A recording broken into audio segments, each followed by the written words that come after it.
आमची इथे एक माणूस घरच्या गाईला वैरण टाकीत नव्हता आणि चंद्रभागेत गेल्यावर 5 रुपयाची पेंडी धरीत होता आणि म्हणायचा मग फोटो काढा. तर त्या ज्यानं फोटो काढला का त्याचा फोनच चोरी गेला. ते आमच्या संघचं होतं. तर ते म्हणलं मग फोन कसा चोरी गेला. मी म्हणलं तो हरामखोराचा फोटो काढला, कारण ते घरच्या गाईला वैरण टाकीत नाही आणि तिथं 5 रुपयाची पेंडी घेऊन चालते. ती गाय लय हुशार असती माऊली बुवा. ती एकच पान तोंडात धरती, कारण तिला इतकं तोंडावर हाणलेलं असतंय. कारण पेंड हे इकणारा तेवच आणि गाय त्याचीच. ते 25 पेंड्या इळभर पुरी, तू इळभर खाशीन तर पाया. आणि घरच्या गाईला. अरे हे संस्थान पंढरपुरातल्या मालकांनी तुमच्या नावानं टाळ्या वाजवा. नाना तुमच्या नावानं टाळ्या वाजवा. बंकटराव मोठाली माणसं आहेत तुम्ही, या प्रांतातले मोठाली माणसं आहेत, मोठाली माणसं आहेत. विटेवरच्या मालकानं टाळ्या वाजवा. काय प्रांतातली माणसं आहेत. माझ्या सद्गुरू किशन बाबाच्या समाधी बसे लाखो लोक निवाऱ्यात बसतील असं करायला लागले. त्याला हेवा वाटावं, त्याला हेवा. चला काय त्यांचा महिमा सांगतोय. वळीता का गावकरी त्याला जर सकाळचं बर वळू का हे खाईन तुमच्याकडे. बरं काय होतं माहिती आहे का, यायची चेहरे पडे न हो. तेव्हा अंगावर घेऊ नका, मी एखादं उदाहरण देत असतो. तेव्हा माणसाला पेरायचा उलासा असावा, फारुळे शेवटिलेले असावा, बी ओरिजिनल असावा, येठण गोड असावा, चाड्याची छिद्र लवंग मधात असावा मस्त, म्हणजे एक नळ होऊ नये. काही हसू नका तुम्ही कदम बुवा, तुम्हाला कळत नसते. एक नळ म्हणजे एका नळात जास्त पेरणं आणि एकात कुठं मोठं निघणं, असं चाडा असावा आणि बैल बसणारा नसावा. मग पेरणाऱ्याला उलास येतो. तसं यायचं काम. हे चांगलं असलं की हे आम्हाला मस्त वाजित येत, आणि हे चांगलं नसलं की मग हे असंच वाजित येत, वामरत नाहीत. विठाला विठाला.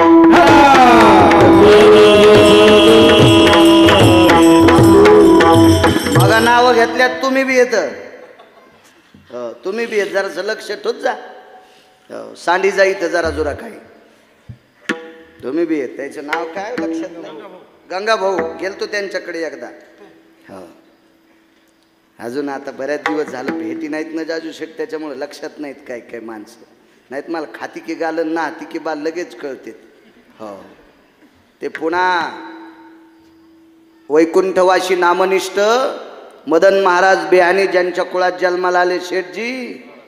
हो इथं जरासं काहीतरी रिची जा. विठाला विठाला.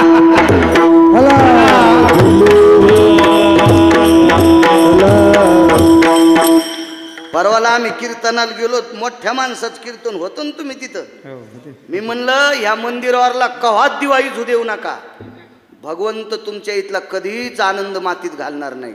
5.25 लाखाचं जनरेटर दिलं त्या माऊलीनं. हो दिलं दिलं. पंढरपुरातला मालक म्हणला बाळ्या चांगलं बोललास घरी. बरं बोललास तू, मस्त बोलला. लगेच आमच्या इथं पाऊस पडला. नाहीत मग सोयाबीनाशी मेलो रे मेलोच करू लागली.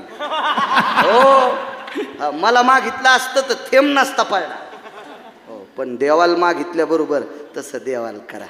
जितकं मोठं होईल. अहो काही करता येते, पाण्याची टाकी करा, काही करा. अहो इथं खर्च केलेला पैसा, इथं खर्च केलेला पैसा स्वर्गातून पितर आशीर्वाद देतील आपल्याला. स्वर्गातून आशीर्वाद. चला काय त्यांचा महिमा. उत्तर भारतामध्ये एक साध्वी स्त्री होती. वेळ झाल्यावर सांगा बरं भरत बुवा. पुन्हा बांडेबुवाची भारुड येतं. नाही का? बर बर बर बर बर वा वा वा बर बर. चल देऊ दुरुस्त. रिसोड मापी 21 किलोची पाहिली. योगासाला उत्तर भारतामध्ये आनंदमाई नावाची एक महिला होऊन गेली. फार मोठी साध्वी. भारत देशात संतांचं अधिष्ठान फार मोठं आहे. आनंदमाई तिची भेट, त्या माऊलीची भेट स्वामी रामांसोबत झाली. स्वामी रामांनी तिची भेट घेतली. कोण स्वामी राम? 1949 ते 51 या भारत देशाला एका पीठाचे शंकराचार्य म्हणून ज्यांना पद प्राप्त झालं ते स्वामी राम. काय रे दादा?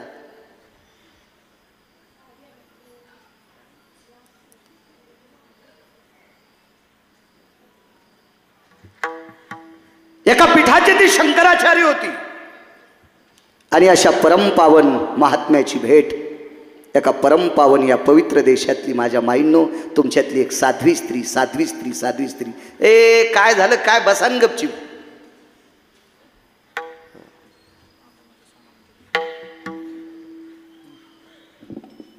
स्वामीराम प्रसन्न झाले. स्वामीराम प्रसन्न झाल्याच्या नंतर आनंदमाईचं वर्णन करत होते. त्यावेळेला आनंदमाईनं सांगितलं, राम, शंकराचार्यांना, राम, अरे माझ्यापेक्षा अजून एक श्रेष्ठ स्त्री एका ठिकाणी आहे, तिच्या दर्शनाकरता जाय. काय त्यांचा महिमा सांगतोय. आणि स्वामीराम, मा भगवती आनंदमाई अशा पवित्र साध्वीचं ऐकून स्वामीराम दिल्लीला आले.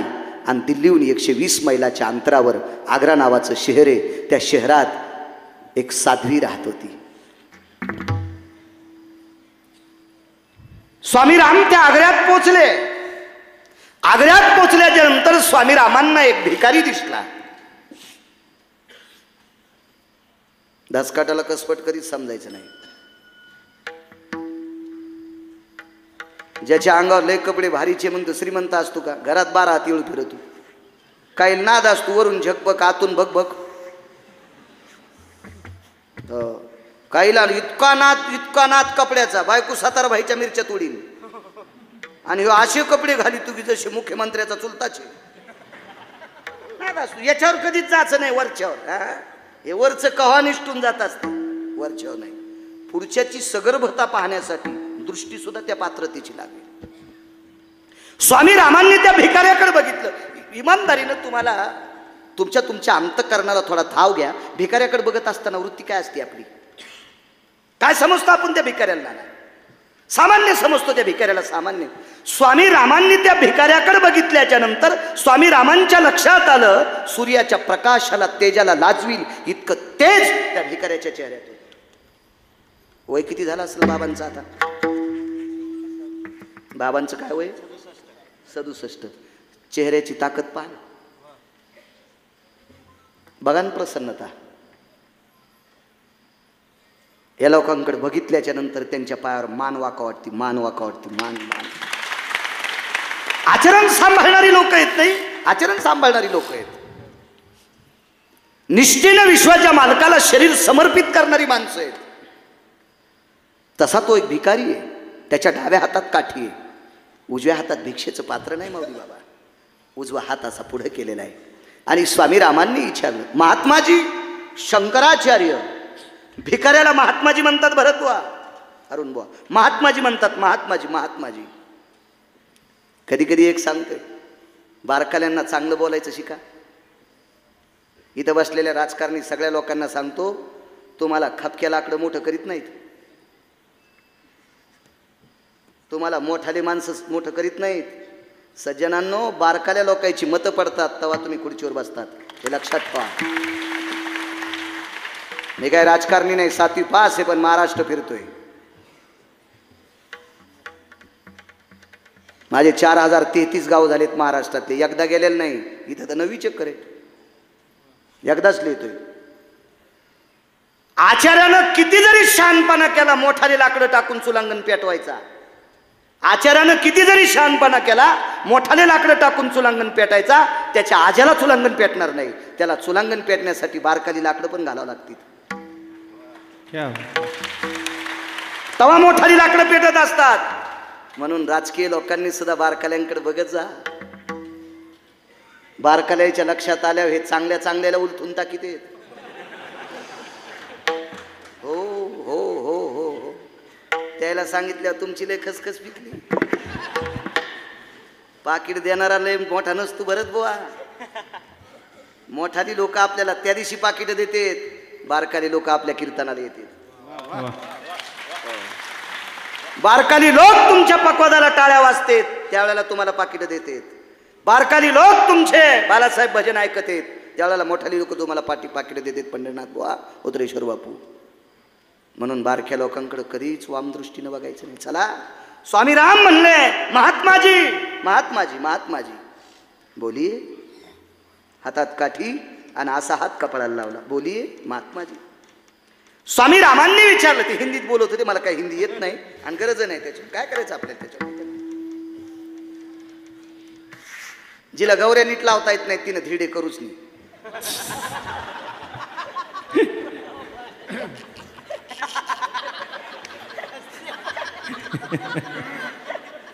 हो, शेण एका जाग्यावर होईन ती म्हणली मी धिडे करते. सरपणाचा नाश आहे मंजुळा. पिठल्यातले गोळे फुटणं ती म्हणली मी बासुंदी करते. दुधाचा खराबा करूच नको, त्याच्यापेक्षा तसंच दी तसंच दी. मला एक कळते, मला ही येते ना, कशाला बाकीच्या कुठं नेऊन. ऐका नाही, काय गरज आहे. स्वामी रामांनी विचारलं, महात्माजी या नगरीमध्ये एक साध्वी आहे. पत्ता कसा सांगितला असेल माऊली दादा? त्या भिकाऱ्यानं सांगितलं, महात्माजी त्या ठिकाणी ती साध्वी आहे जिथं सूर्याचे किरण क्षीण झालेत. ज्या ठिकाणी सूर्याचे किरण क्षीण झाले त्या ठिकाणी ती साध्वी स्त्री आहे. बसले साहेब. आदरणीय बांडे महाराज, क्षीण झाले या शब्दाचा अर्थ सोपान काका, नेमकी जी बाई जिथं राहत होती तिथं सूर्य ढगाच्या आडंगी गेलता. दीपक बुवा, अख्खा आग्रा शहर उष्णतेनं तळपळतंय. 27 दिवस झालं पाऊस नव्हता, असं इतिहास सांगतोय. मी नाही, मी काय तिथला माऊली दादा सरपंच नव्हतो, मी वाचून सांगतोय. भंगाऱ्याचं ऐकून कधी सांगणार नाही. चांगल्यानं लिहिलेली पुस्तकं वाचीन, ज्याला बायको मानित नाही त्यानं लिहिलेलं पुस्तक लोक प्रकाशित करतात. दोघं नरकाला जाते. लेवा तर कोणाला वाटते, पण लायकी लागेल ना तू इथे लोकांनी वाचवा, अधिकार लागेल ना. 27 दिवस पावसाचा थेंब नाही, तळ तळ तळ तळ तळ तळ प्रजा करते. आणि योग असा आला, एकट्याबाईच्या अंगावर सावली. तेजो भास्करो दिवाकरो यज्जायते अभ्रपटलेशो अंबराभय व्याप्तिना तेजोयाम दिवाकरा. भास्कर भयतति तेज कांतियो लुब्ध सबे निजायन्ते.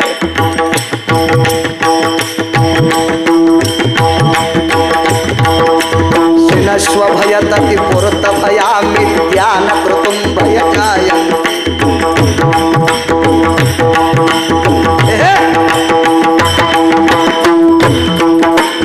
उष्णोदक भय छंद सुधेषु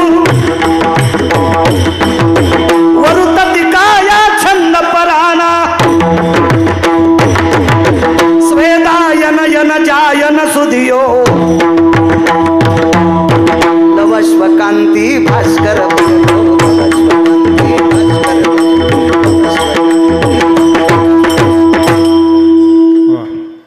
हे ताकद ज्याच्यात आहे त्याला साधू म्हणतात. साधू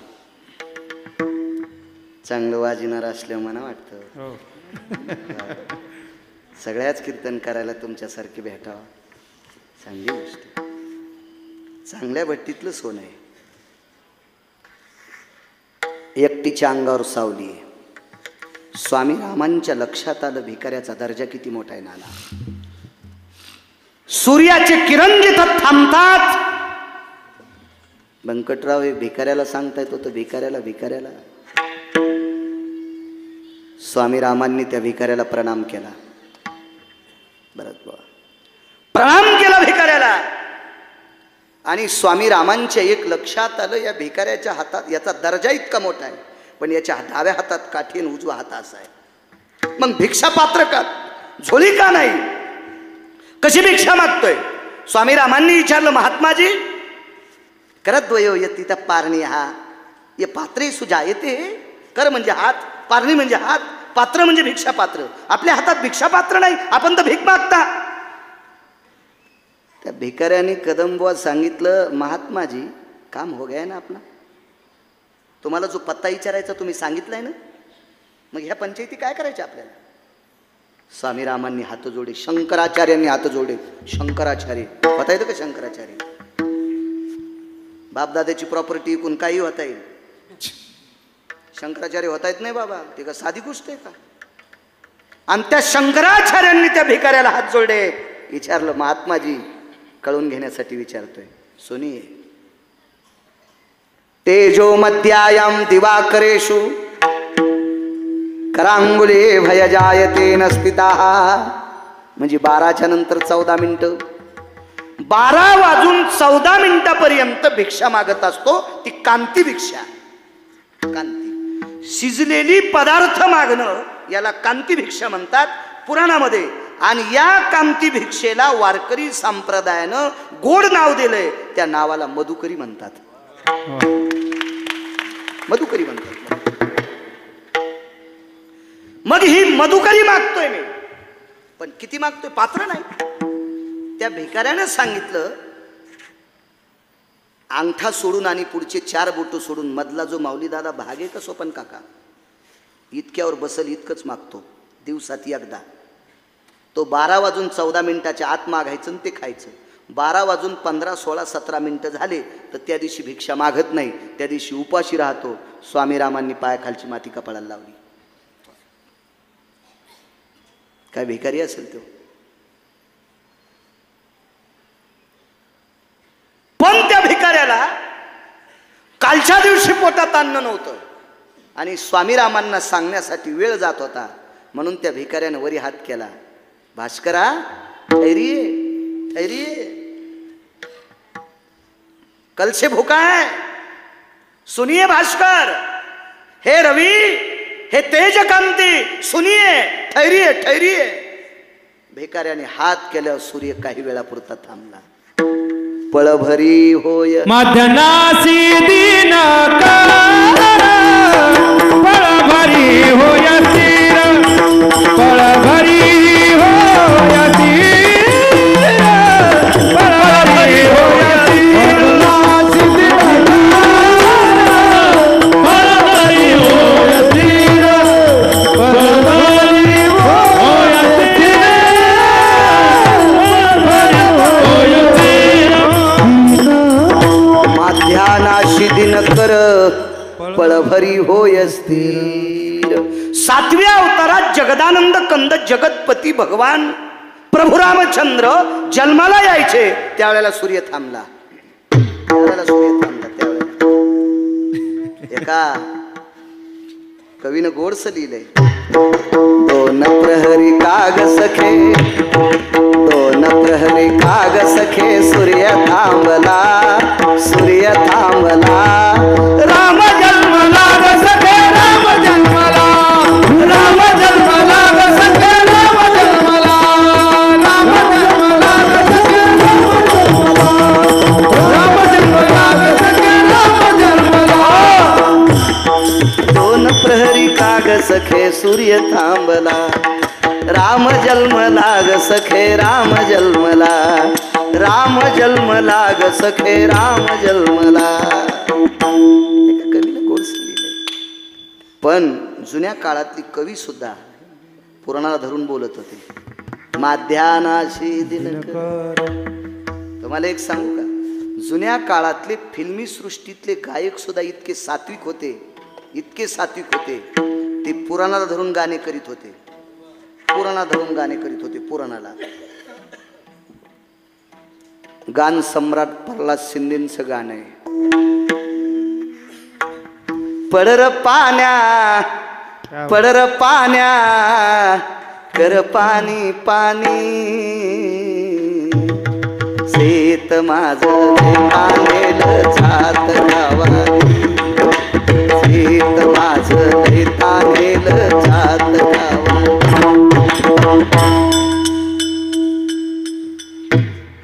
अर्थ आहे का नाही गाण्यात? याच्यातला अर्थ पुराणाची कॅसेट गुंडाळली एकदा. पडरक पाण्या, पडर पाण्या, मृगाधी रोहिणीचा, पाळणार लागे भावाधी बहिणीचा, पाळणार लागे भावाधी बहिणीचा.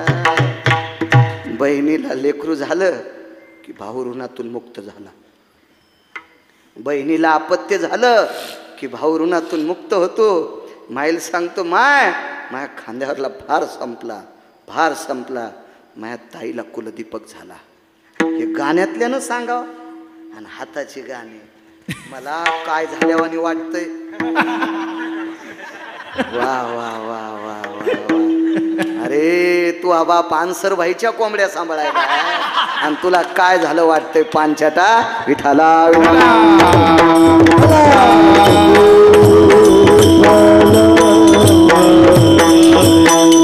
बाबा, मी कुठलाही तमाशा वगैरे पिक्चर पाहिला नाही. मोबाईल आपला गरिबीचा आहे, आपल्याला चौकत नाही आणि इमानदार मोबाईल आहे. आपला मोबाईल ओरिजिनल तुमच्यावानी ब्रह्मचारी आहे. याच्यात आगाव येत नाही आणि आगाव येतच नाही म्हणून आगाव कोणाला जात नाही. तुमचे मोबाईल चांगले आहेत पण त्याच्यात भंगार येतं आणि चुकीची बटणं दाबल्यावर नाना कोणाला काही बी जातो. आपला मोबाईल चांगला आहे, चांगला. पण मला वाचायचा नाद. तमाशातले गाणे सुद्धा वाईट नव्हते. म्हणून आताच्या लोकांना देवानं चांगला सूर दिला म्हणून बासकळ गाचं नाही. ज्ञानोबाराय तुकोबारायला राग येईल असं गाचं नाही. आणि आपल्या नीतिशास्त्राला राग येईल असे मंगलाष्टक म्हणायचे नाही. काय ग सखाराम तात्याची बबी आणि श्रीराम तात्याचा भाग्या, तू उलथशीन पुला खाली सोंबळ्या. नाही चूक करायची. मधुर मिलन आज लाभला सुगंध सोन्याला, लावणी फुलली अभंगाला, लावणी फुलली अभंगाला, लावणी फुलली अभंगाला. वासर येतोय. ओरिजिनल देशी गाईचे पुन्हा.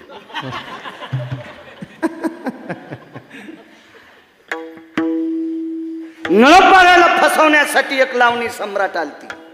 निळोबारायला फसवण्यासाठी ज्यांचा अभंग घेतलाय त्यांना.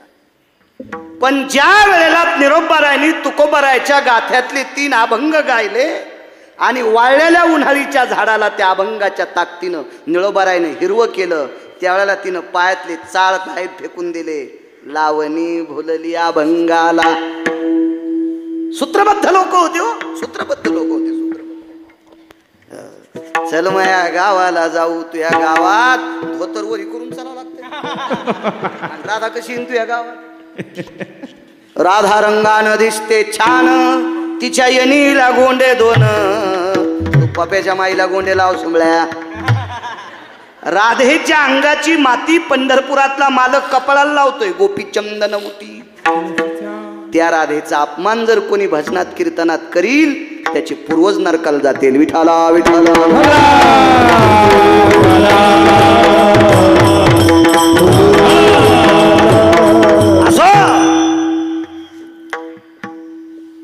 भिकाऱ्याच्या पायाखालची माती कपाळाला लावली इथपर्यंत आलतो ना. आणि स्वामीराम ज्या दिशेनं सावली आहे त्या दिशेनं पोचले. तिथे एक दर्गा होता. तिथं आज मला नाही सांगायलो मी. एक लहानसा दर्गा आहे. त्या दर्ग्याच्या बाजूला आवळीचं झाड आहे. जाईची वेल आहे. त्या काळातलं सांगतोय, आता ऐक नाही काय माहीत. जाईचा वेल होता आणि आवळ्याचं झाड. तिथं दर्गा आणि त्या दर्ग्यातली उपासक होती, नाना ती स्त्री उपासक होती.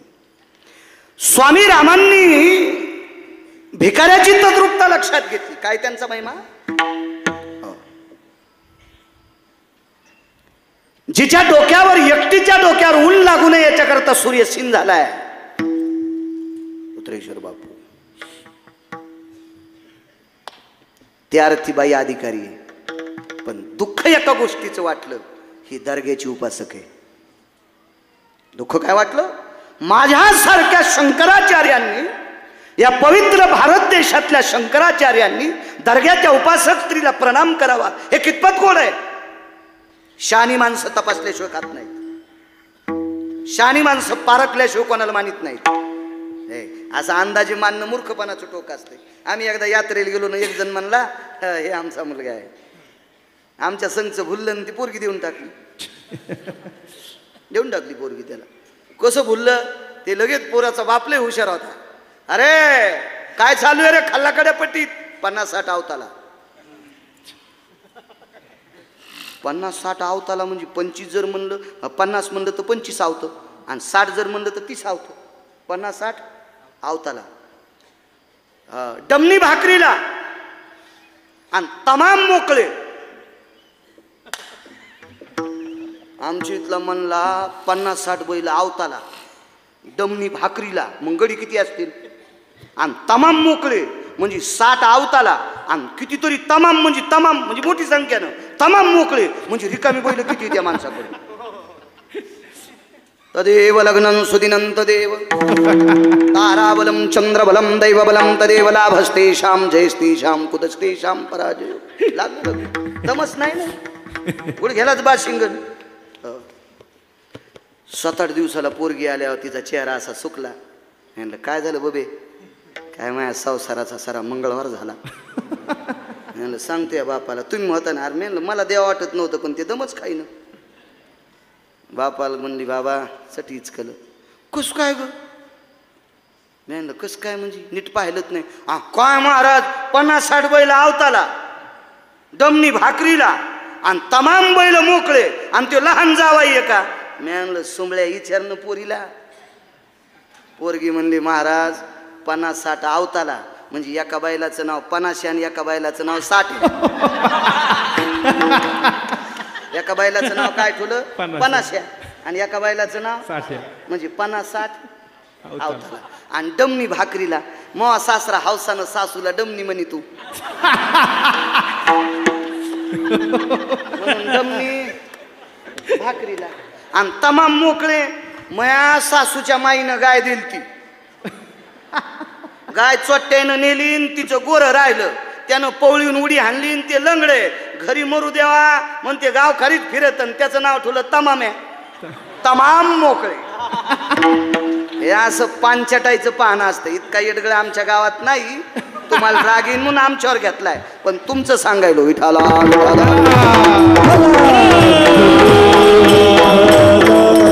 आरखणारी माणसं आहे. सूर्य छाया धरतोय अधिकार आहे पण दर्ग्याची उपासक आहे. दर्ग्याची उपासक आहे. पाया कसं पडू? बाईनं न पाहताचा महात्म्यानं आवाज दिला बीबीजी. बीबीजी या शब्दाचा अर्थ माताजी. बीबीजी तर बाईनं माग न पाहता आवाज दिला स्वामीराम स्वामीराम बोलिये. स्वामी रामांच्या लक्षात आलं ओळख नाही काय तरी पण बाई मला राम म्हणते. त्या अर्थी बाई अधिकारी असावा. सूर्य डोक्यावर छत्र धरतो त्या अर्थी अधिकारी आहे पण मळमळी एक होती दर्ग्याची उपासक आहे. तो दर्गा निमित्ताला होता. त्याच्या खाली साधूची समाधी होती. त्याच्या खाली साधूची समाधी होती. तो निमित्त मार्थ दर्गा होता. स्वामी रामांनी सांगितलं माय काय काम आहे स्वामीराम? सुनिये मा बीबीजी या प्रांतात गेली 27 दिवस झाले पाऊस नाही. एक विनंती करतो माताजी तुमच्या कृपेने पाऊस पाडावा अशी इच्छा आहे. माऊली दादा माथारीनं मांडी खालचा चिमटा दिला. लोखंडाचा चिमटा वाचायचा आणि स्वामीरामांकडे फेकला. ए स्वामीराम तुला ज्या दिशेनं पाऊस पाहिजे तिकडे पाड. ते चिमटा जर मला भेटला असता तर सोयाबीन मध्ये वाजिला असता. नाही आमच्यावर घेतल्यावर लय खसखस पिकायली तुमची. तुम्ही लय तुकाराम महाराजाचे चुलते आहेत का? तुमचे तर चेहरे पाहिल्या पाहिल्या कळत आहे किती बांध कोरीतात. मी आमच्या शेतात वाजिल्या तुमच्या शेतात का नाही वाजिणार? कीर्तन ठेवतात ना तुम्ही. याच्यामुळे तर आम्हाला काळजी वाटत ना तुमची. असो स्वामी रामांना सांगितलं ज्या दिशेला पाऊस पाहिजे त्या दिशेला पाऊस पडल. शंकराचार्य होते माऊली दादा सपन काका. शंकराचार्य होते ते. शंकराचार्यांनी हातात चिमटा घेतला आणि आपल्याकडे एक देवळेकर गुरु एक अंगाच्या भोवताल प्रदक्षिणा करत असताना एक मंत्र असतो. यानी निंज सगल स्थितो भय व्याप्ती जायते मिळा मुक्ता सर्व स्थितो होती प्राण यत मुद मात्र ईशु सर्व स्थितायाम अवडंबरा जगदा स्थितो जगद पूर्णायाम उच्चती सकल स्थिता. अंगाच्या भोवताल असं गोल फिरायचं. तर शंकराचार्यांनी चिमटा वाजून असं गोल फिरले. 1.5 तासाकरता 14 पाऊस पडला. दृष्टांत संपला. स्वामी आनंदमाई साध्वी आनंदमाईने स्वामी रामांना सांगावं त्या आग्र्यातल्या साध्वीकडे जाय. आग्र्यातला भिकारी दिसावा तो सूर्य थांबवतोय. आग्र्यातली साध्वी दिसावा तिच्यावर सूर्य सावली धरतो आणि त्या साध्वीचा चिमटाही तितका अधिकारी. चिमटा अधिकारी असेल पण हा चिमटा ठराविक लोकांच्या हातात गेल्यावर पाऊस पडत होता. भंगिऱ्यानं वाजिल्या धोपण तर नाही निघायचं, धोपण नाही. पण शंकराचार्य 1949 ते 51 2च वर्ष शंकराचार्याचं पद स्वीकारलं बाबा. आणि 2 वर्षाच्या नंतर राजीनामा देणारा या भारत देशातले स्वामी राम यांनी चिमटा गोल फिरून वाजिल्याबरोबर 27 दिवस पावसाचा थेंब नव्हता. या महाराष्ट्राच्या या पवित्र भारत देशातल्या संतांनी चिमटा वाजिल्याच्या नंतर पाऊस पडतोय. म्हणून मालक पहिल्या कायतांचा महिमा वरनुवार, कायतांचा महिमा वरनुवार, कायतांचा महिमा वरनुवार, कायतांचा महिमा वरनुवार,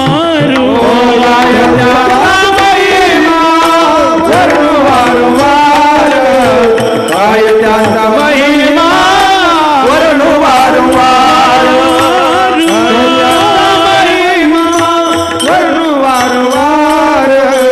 कायतांचा महिमा वरनुवार.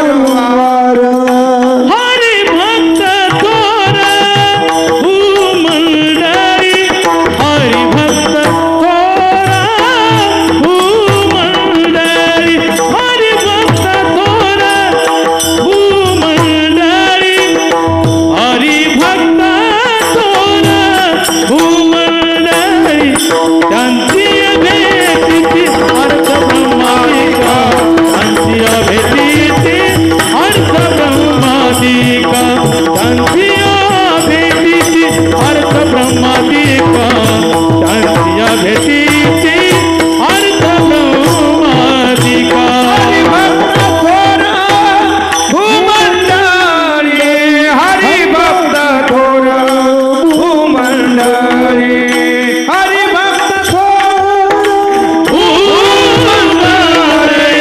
त्यांची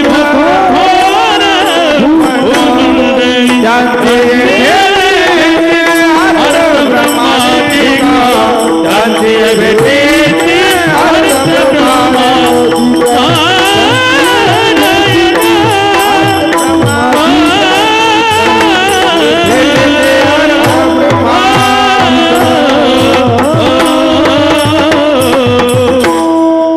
पाच मिनिटात एक पुरावा सांगतो.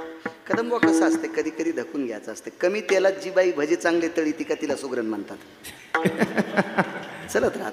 मुख्यमंत्री बसलेले हेलिकॉप्टर जर खाली येऊ शकते, मुख्यमंत्री बसलेले हेलिकॉप्टर जर 40 फुटाहून खाली येऊ शकते, तर स्पीकरचं कमी अधिक होत असते. आपण सतत त्यांना बोलणं याचा अर्थ आपल्याकडे विद्वत्ता कमी आहे असं ते चलत राहते. रोजची रोज आपल्याला आहे छान धकत राहते. आता एवढ्या मोठ्या समाजात त्यांनाही त्रास होतो, चलत राहते. ते सुद्धा एक आपलं अंग आहे.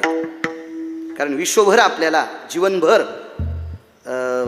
स्पीकरवाल्यासोबत आपली मैत्री आहे. त्याच्या विरोधात आपण जायचं नाही. कायमस्वरूपी आपण त्यांच्याशिवाय धकणारच नाही ना, चलत राहते. एखाद्या वेळेस धकून घ्यायचा. आता राहिलीच किती 5 मिनिटं. एक मुद्दा मांडू का? 5-7 मिनिटात एक मुद्दा मांडतो आणि पूर्ण विराम. एवढाच बस झाला. आता बीड जिल्ह्यातले एक ब्राह्मण पंढरपूरला गेले. गाव कोणतं होतं ते सांगणार नाही, गुतं थोडंच घेतलं. तुम्ही या जिल्ह्यात जन्माला आले, तुम्हाला कळवून तो कोण्या गावातला ब्राह्मण होता. तुकोबरायच्या काळापासून त्या ब्राह्मणाचं नाव घेतलं जाते पुराणात. अजूनही कोणाच्या लक्षात नाही आमच्या गावात होता का कोण्या गावात होता, काहीच नाही. याला शिब्याला आणि शिमग्याच्या तेलाला. सोलापूर जिल्ह्यातला एक माणूस कबीरदासानी इंडियाला शेला आणायला गेला. अजून सोलापूर जिल्ह्यातल्या एकाही माणसाला माहित नाही आमच्या इथला गेलता म्हणून. सांगा बीड जिल्ह्यातले तुम्ही कोण्या गावातला ब्राह्मण होता सांगता येईल? इथून सुरुवात आहे. चला मी थोडं गुत्त घेतलं. टाइम तर झाला आपला 8:30 ते 10:30. ही आता फक्त किसन बाबाची नवनाथ बाबांची सेवा आहे. पुढची 10 मिनिटं. देवी नानानं कानात हाणला पेच. या जिल्ह्यातला ब्राह्मण शास्त्रपंडित, वेदांतिक, पुराणिक सगळ्या तिन्ही गोष्टीनं करतल विद्वत्ता. आणि पंढरपूरला गेला एका कामासाठी. पंढरपुरातल्या मालकाचं दर्शन घेतलं कदंब. आणि पंढरपुरातल्या मालकानं दृष्टांत दिला, हे भूदेवा तुमची इच्छा पूर्ण करण्यासाठी आळंदीतल्या मालकांकडे जा. आणि आळंदीतल्या मालकांकडं ते ब्राह्मण या बीड जिल्ह्यातले गेले आणि ज्ञानोबारांच्या समाधीवर डोकं ठेवलं, आपली व्यथा मागली भरत बुवा. तर ज्ञानोबारांनी दृष्टांत दिला, तुमची इच्छा पूर्ण करण्याची ताकद तुकोबारायत आहे. जा तुम्ही तुकोबारायकडे. आणि पंढरपुरांना आळंदीला आले, आळंदीहून तुकोबारायकडे गेले आणि तुकोबारायनी त्या ब्राह्मणाचा सत्कार 11 अभंग देऊन केला. 11 अभंग दिली, एक तुळशीची मंजूळ दिली आणि एक नारळ दिला. पण ती ब्राह्मण व्यक्ती वेदातला प्रकांड विद्वान होते, शास्त्रातली प्रचंड विद्वान, प्रचंड खूप खूप खूप असा शास्त्र अभ्यास होता आणि पुराणातला मर्मज्ञ ब्राह्मण होता. तुकोबारायांनी ज्या वेळेला प्राकृत 11 अभंग दिले का, त्यावेळेला त्या ब्राह्मणाला मळमळ वाटलं, मी वेदांतिक आहे, मी शास्त्रीय, मी पुराणिक आहे, मी एवढा अभ्यास आहे आणि मला ही साधी 11 अभंग देऊन टाकली. आणि ही तुळशीची मंजूळ, तुळस किती मोठी आहे मी पुराणात ऐकत होतो, पुराणात वाचित होतो, पण तुळस किती मोठी आहे आमच्या इथं भांडे घासणाऱ्या मुसलमानाच्या बुबूबाईनं मला सांगितलं. मला तुळशी वृंदावन बिदरच्या बादशाच्या दरबारात होतं नामदेवरायच्या लग्नाला, तेही इतिहास माहीत होता. पण ती आमच्याकडे म्हातारी बाई यायची, ती मला बाबा म्हणत होती, महाराज बाबा, महाराज बाबा तुम्हारे यहाँ तुलसी का पेड़ है? जी बुबू है, ये तुलसी के पत्ते होना बोले. म्हणलं बुबू कशा करता? मी मराठीत आणि ती हिंदीत. बुबू ये टीवी पे रेडियो पे बातें कर रहे लोग, ये तुलसी के पत्ते पानी में डाल के उबाल के पानी पीना, कोरोना नहीं होता जी. हे भांडे घासणाऱ्या मुसलमानाच्या बाईला तुळशीचं महत्व कळालं आणि 1.5 कोटीचे घर बांधले. त्याच्या घरभरणीला आम्ही कीर्तनाला गेलो, बुटाडो ठोला आरमाऱ्या करे हलकाटायला, पण तुळशी वृंदावन नाही. ज्याच्या दारात तुळशी वृंदावन नाही त्याला काय म्हणले? मसनवाटा म्हणले, मसनवाटा, मसनवाटा. काय काय काय ताकद त्या तुळशीची. आणि ती तुळशीची मंजूळ दिली, तुकोबाराच्या जवळ टाकून दिली आणि नारळ दिला. नारळ आपल्याकडे श्रीफळ म्हणून नारळ वापरतात. या तिन्ही गोष्टी परत केल्या आणि पुन्हा ज्ञानोबारायकडे ते आले. ज्ञानोबारायच्या समाधीवर डोकं ठेवलं, मुक्काम केला, रात्री दृष्टांत दिला. ज्ञानोबारायनं सांगितलं, तुकोबारायने दिलेल्या प्रसादाचा ज्यानं अपमान केला त्याला जगात आता कुठलाच प्रसाद नाही. ज्ञानोबारायचं वाक्य बरं, मी सांगत नाही. तुम्हाला जर माझं खोटं वाटत असेल तर ज्यानं 285 ग्रंथ लिहिलेत असे संत महिपती महाराजांना जाऊन विचारा, ते तुम्हाला सांगतील हे काय. तर संत महिपती महाराज, कोणाला म्हणायचं महिपती महाराज? महिपती महाराज वारीला शेवटच्या टप्प्यात चालता येत नाही म्हणून घोड्यावर जात होते. घोड्यावर जाणारे संत महिपती महाराज घोड्यावरनं खाली पडले, आजारी झाले, आता वारीला येता येत नाही. पंढरपुरातला मालक मधल्या वारीला त्यांच्या गावी आला. ताराबादला आज वारी भरती एक. पंढरपुरातला मालक संत महिपती महाराजांकडे येतोय. त्या महिपती महाराजांचं वाक्य ज्ञानोबाराय त्या ब्राह्मणाला सांगतात, तुकोबारायच्या प्रसादाचा ज्यानं अपमान केला त्याला विश्वात कुठलाच साधू प्रसाद देणार नाही, आता तू घरी जाय. आणि तुकोबारायच्या भेटीला एक व्यक्ती आला, त्या व्यक्तीचं नाव होतं कोंडोजी ब्राह्मण. साधा माणूस, दुसऱ्याच्या शेतात काबाड कष्ट करणारा गरीब माणूस. काय त्यांचा महिमा, शेवटचा पुरावा, वेळ नाही घेणार तुमचा.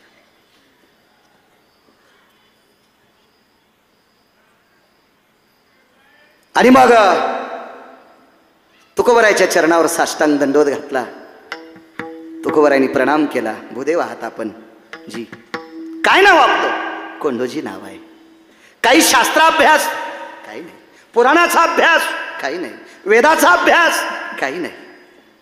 गळ्यात जानवा आहे, तुळशीची माळ आहे, गोपीचंद कपाळाला लावतो, संध्येचे तेवढे मंत्र येतात, 3 टाइम संध्या करतो, याच्या व्यतिरिक्त काही नाही. काबाड कष्ट करतो, मिळालेल्या कष्टातून जे द्रव्य मिळेल त्याच्यावर पोट भरतो. मी असा ब्राह्मण आहे. ह्या कालच्या ब्राह्मणांनी वापस केलेली 11 अभंग तुकोबारायांनी त्याला देऊन टाकली. 11 अभंगाचा कागद हातात घेतला, डोळे भरून आले. महाराज मला वाचता येत नाही हो, कशाला देताय 11 अभंग? एखाद्या डोळस वाचणाऱ्या हुशार विद्वान व्यक्तीला देऊन टाकाय अभंग, मला कशा करता देता? मला वाचता येत नाही, मी अनपढ आहे. तुकोबारायांनी पाठीवर थाप टाकला. कोंडोजी, ज्याला वाचता येते त्याच्या हातात कागद द्या आणि त्यानं वाचिल्यावर तुम्ही नुसतं ऐका. माऊली दादा तुळशीची मंजूळ देऊन टाकली. हातात पडल्याबरोबर खाऊन टाकली. तुळशीची मंजूळ हातात पडल्याबरोबर खाऊन टाकली. एका वारकऱ्याचा प्रसाद आहे, खाऊन टाकली. आणि वरतून नारळ देऊन टाकला. गरीबाला नारळ. तुकोबारायनं सांगितलं, कोंडूजी नारळ फोडा, नारळ फोड्यावर मध्ये प्रसाद निघतो, पण याच्यात निघणारा प्रसाद तुमचं मोडकं घर नीट करा. याच्यात जो प्रसाद निघेल का, तुमचं मोडेलं घर बांधा, तुमचं घर बांधून पैसे उरतील इतका याच्यात प्रसाद आहे. दृष्टांत ऐका सज्जनांना. तुळशीची पानं खाल्ल्यामुळं ब्रह्मकन्येची कृपा झाली सरस्वतीची. तुळशीची पानं खाल्ली कदंबा, ब्रह्मकन्येची कृपा झाली. एक अभंग वाचिले, दुसऱ्यानं वाचिल्याच्या नंतर ऐकिले, शास्त्राची वेदाची पुराणाची कृपा झाली. नारळात काय निघलं माहिती आहे? अहमदाबादचा एक सोनार होता. वाची जा कापक्या मोबाईल येत नाही भितडासारखे. हलकाटायला काय 3-3 वाजता तरी चॅटिंग करता. काल कुठं गेलता, तो मसनात गेलता, तुला नेणार आहे उद्या. काय काय काय जे अहो नालायकाला चॅटिंग करून, अहो 60-65 वर्षाची जिंदगी आहे, नालायकासाठी आपण खर्च करायची. शास्त्र वाचा. राजकीय क्षेत्रातला कोणी असन, मोठी लोक कशी होतात, राजसूत्र वाचा. वैद्यकीय क्षेत्रातला असन त्यानं ते सूत्र वाचा. आपल्या लोकांनी गाथा वाचा. तुमच्या लोकांनी चांगल्या लोकांची बोल वाचा. या मागच्या लोकांनी बोधेबाबांसारख्यांच्या चाली वाचा. विश्व डोक्यावर घेऊन नाचल, विश्व डोक्यावर घेऊन. आमचं एक पाहुणं पकवादाला लाकूड म्हणलं. आमचा एक पाहुणा पकवादाला लाकूड म्हणला. देवानं इतकं धुपण काढलं की जाळायला घरी काहीच नाही ठेवलं.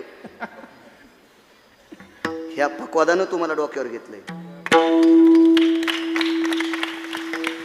कदंबुवा, भरतबुवा, ह्या पकवादाला तुम्ही प्रत्यक्ष ज्ञानोबराय तुकोबाराय मानायचं. ह्या पकवादाला प्रत्यक्ष शंकर, प्रत्यक्ष विटेवरचा मालक मानायचंय.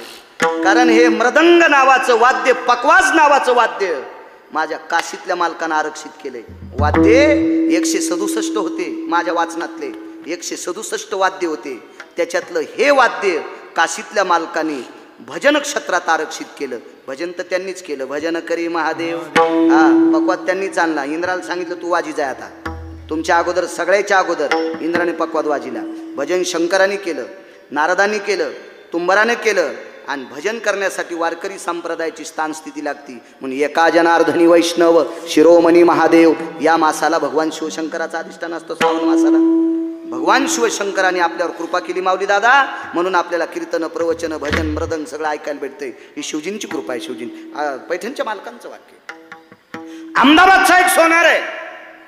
त्या सोनाराच्या जीवनात प्रपंचात एक अडचण होती आणि कुणाचं तरी ऐकून तो सोनार आळंदीला आला आणि ज्ञानोबारायच्या समाधीवर डोकं ठेवलं. डाके नाना डोकं ठेवलं आणि ज्ञानोबाराय पुढे व्यथा मांडली. भाऊ व्यथा मांडली. आणि ज्ञानोबारायनी स्वप्नात दृष्टांत दिला, कल्याण मस्तू. त्याचं कल्याण झालं. काय उतराई व्हावं ज्ञानोबारायला. म्हणून जितका मोठा नारळ भेटन माऊली दादा तितका मोठा नारळ घेतला.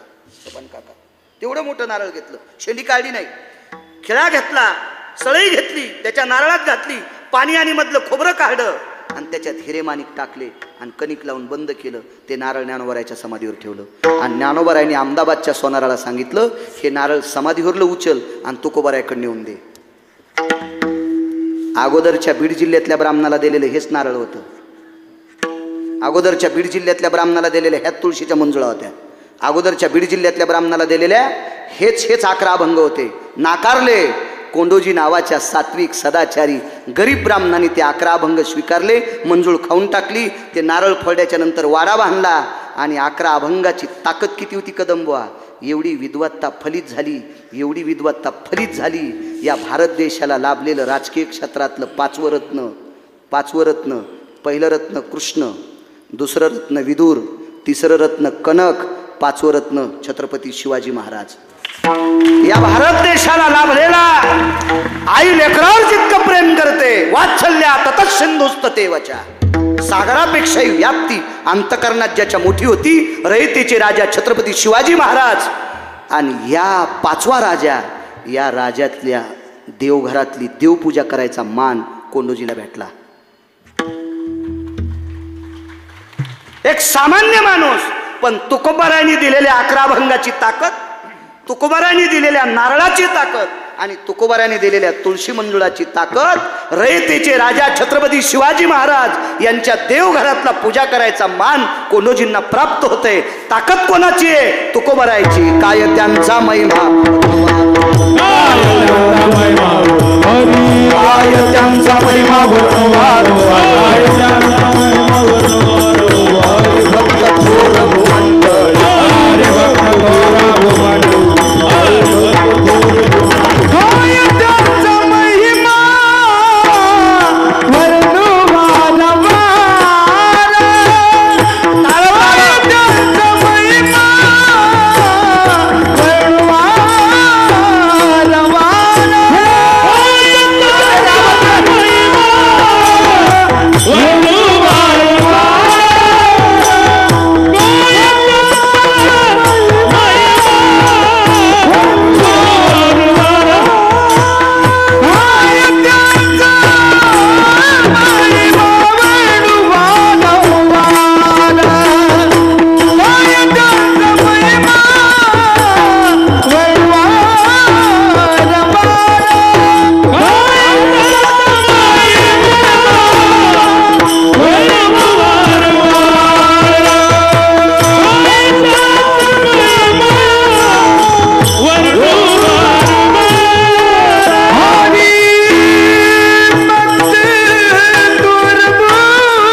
त्यांचा महिमा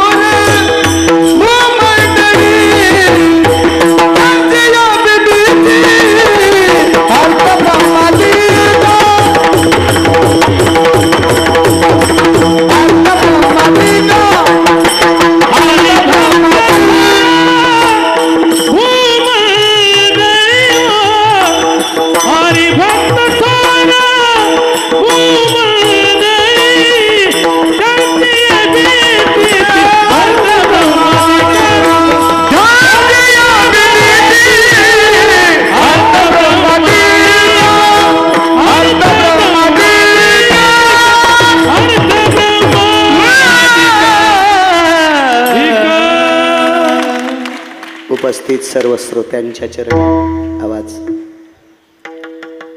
गिरगावकराचा नाक घासून प्रणाम. अधिष्ठान दैवत गोरक्षनाथ भगवंताला प्रणिपात. सद्गुरू नामनिष्ठ मुक्त कैवल्य समाधीधन सद्गुरू किसन बाबांच्या चरणी प्रणाम. शांतीब्रह्म अत्यंत सात्विक सदाचारी पुण्यशील पावन पारमार्थिक क्षेत्रातलं एक मर्मज्ञ वयोवृद्ध तपोरोध रत्न आदरणीय नवनाथ बाबा, पूजनीय प्रातस्मरणीय गुरुवर्य नवनाथ बाबा यांच्या चरणी साष्टांग प्रणिपात करतो. उपस्थित दोन्ही मृदंगाचार्यांना धन्यवाद, गुणीजनांना धन्यवाद, श्रोत्यांना प्रणाम.